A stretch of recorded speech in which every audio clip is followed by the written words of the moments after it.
ዜና ኤፕሪል 9 2025 ኦብነግ ከኦነግ ጋር ተባባሪ ሆኖ ከመንግስት ጋር የትጥቅ ትግል ማስነሳቱን ገለጸ። ኦጋዴን ብሔራዊ ነፃ አውጪ ግንባር ኦብነግ ከኦሮሞ ነጻነት ሰራዊት ኦነግ ጋር በመተባበር ከኢትዮጵያ መንግስት ጋር ትጥቅ ትግል ለመጀመር ፍላጎቱን አሳየ። ኦብነግ ከ2018 ጀምሮ ከመንግስት ጋር የሰላም ስምምነት በፈራረመ ቢሆንም በቅርቡ የሰጡት መግለጫ እንደሚያመለክት አቋሙን ለመቀየር እንደሚያቅድ ይታወቃል። በ2025 መጋቢት 30 ቀን የተሰጠ መግለጫ ውስጥ ኦብነግ የጠቅላይ ሚኒስትር አብይ አህመድ መንግስት የኦሮሚያ ክልል ላይ የጀመረውን የወታደራዊ እርምጃ በቀስታ አንዳንድ በኦሮሞ ህዝብ ላይ ከተፈጠረው ግፍ ጋር አያያዝ ተደርጓል ብሏል። ኦብነግ በመግለጫው ውስጥ የሶማሌና የኦሮሞ ህዝቦች መካከል በትግልና በአንድኛ ፍላጎት ላይ የተመሰረተ መገናኛ እንዳለ አስታወቀ። እንዲሁም ከህዝባችን በዘመናዊ ዝምድና የተቀላቀሉ ናቸው፣ ከተዋጉ ትግሎቻችን የተወለዱ የፖለቲካ እንቅስቃሴዎች ሁሉም አጋር ናቸው፣ ወደፊትም እንዲሁ ይቆያሉ ከብሏል። በሌላ በኩል የኦሮሞ ነጻነት ሰራዊት የአሁኑን መንግስት እንደተገዥ በጭቆና ላይ የተመሰረተ መሆኑን እንዲሁም የህዝብ ፍላጎት የማያሟላ መንግስት መሆኑን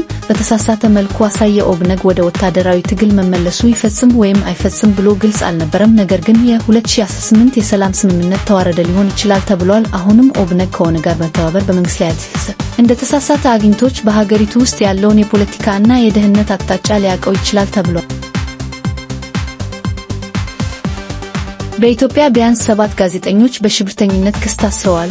የጋዜጠኞች መብት ተሟጋች ኮሚቴ ናይሮቢ ሚያዝያ 9 2025 የኢትዮጵያ ባለስልጣናት በተቀነባበረ ዘጋቢ ፊልም ተጠርጥረው በቁጥጥር ስር ዋሉ። ቢያንስ 7 የኢትዮጵያ ብሮድካስቲንግ አገልግሎት ጋዜጠኞች ላይ የጀመሩትን የሽብር ምርመራ ማቆም አለባቸው ሲል የጋዜጠኞች ተከላካይ ኮሚቴ ረቡዕ አስታወቀ። ፖሊስ ጋዜጠኞቹን ያሰረው መጋቢት 23 ቀን ከአዲስ ሚያል በተሰኘው ፊልም ከወረደ በኋላ ሲሆን ብርቱካን ተመስገን ተማሪ እያለች በ2020 ተማሪ እያለች በወታደር ዩኒፎርም በለበሱ ወንዶች ታፍና ተደፍራለች ስትል ተናግራለች። አየር ላይ ውሏል። ኤፕሪል 1 ቀን የኢትዮጵያ ሚዲያ ባለስልጣን አዲስ ምዕራፍን የማስተካከያ እርምጃዎች እስኪያልቅ ድረስ ማገዱን ተናግሯል። ብርቱካን እና ጋዜጠኞቹ ፖሊስ ያጠራል 14 ጋዜጠኞችን በሽብርተኝነት ክስ ማሰር በጋዜጠኝነት ስነምግባር ጉድለት ላይ ለሚነሱ ስጋቶች ያልተመጣጠነ ምላሽ ነው። በተለይ ኢቢኤስ አስቀድሞ የቁጥጥር ማዕቀብ ደርሶበታል ሲሉ የሲፒጄ አፍሪካ ፕሮግራም አስተባባሪ ሙቶኪ ሙሞ ተናግረዋል። ጋዜጠኞቹ በአማራ ክልል ከሚገኙ አክራሪ ቡድኖች ጋር በመቀናጀት ግጭት ለመቀስቀስ ህገ መንግስታዊ ስርዓቱን ለማስፈራራትና መንግስትን ለመገልበጥ ጥረት አድርገዋል ሲል ፖሊስ የገለጸው በሲፒጄ የገመገመው የፍርድ ቤት ሰነድ ነው። ነብዩ ቲሜሊሳን፣ ታሪኩ ኃይሌ፣ ሂሊና ታረቀኝና እንጥር ደረጀ በቁጥጥር ስር የዋሉት መጋቢት 16 ቀን 2009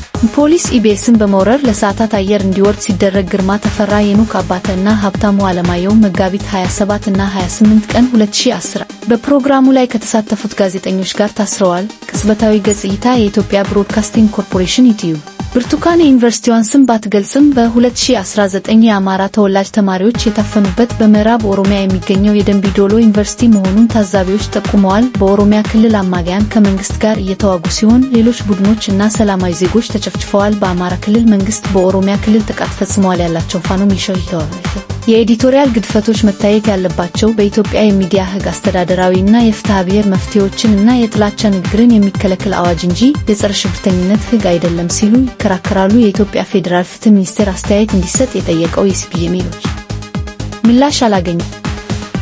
በየካቲት ወር ላይ መንግስት የተጠባባቂዎችን ጠርቶ ከ60 ዓመት በታች ለሆኑ ዜጎች ወታደራዊ ማሰባሰብ መመሪያ አውጥቷል። የሰብአዊ መብት ጉዳይ ኤርትራ ሰመጉ የተሰኘው ድርጅት በአምባገነኑ መንግስት በግዳጅ ለውትድርና ተመዝግቧል ብሏል።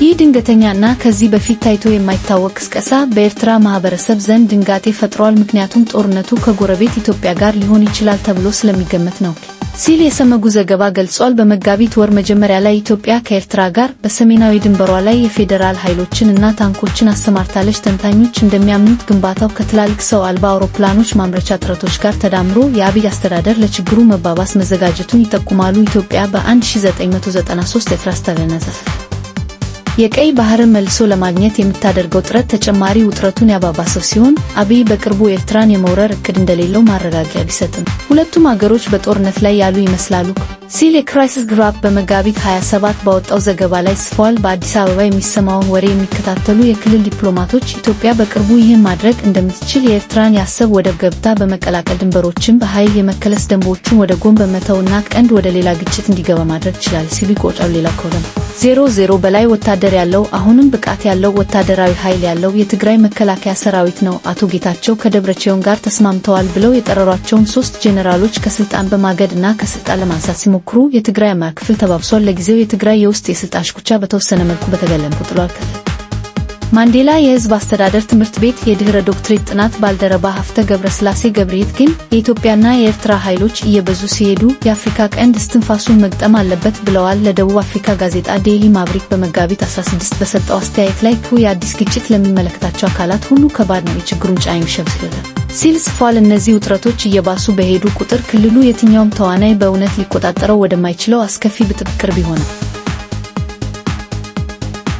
በኢትዮጵያ እና በኤርትራ መካከል ጦርነት እየፈነጠቀ ነው። በትግራይ ለአብዛኛው ህዝብ በተረጋጋ የትግራይ ክልል ውስጥ ለ2 ዓመታት የዘለቀው ጦርነት ከኢትዮጵያ ፌዴራል ኃይሎች ጋር በኤርትራ ጦር ድጋፍ በተደረገው ጦርነት በህዳር 2022 በፕሪቶሪያ የሰላም ስምምነት አላበቃም።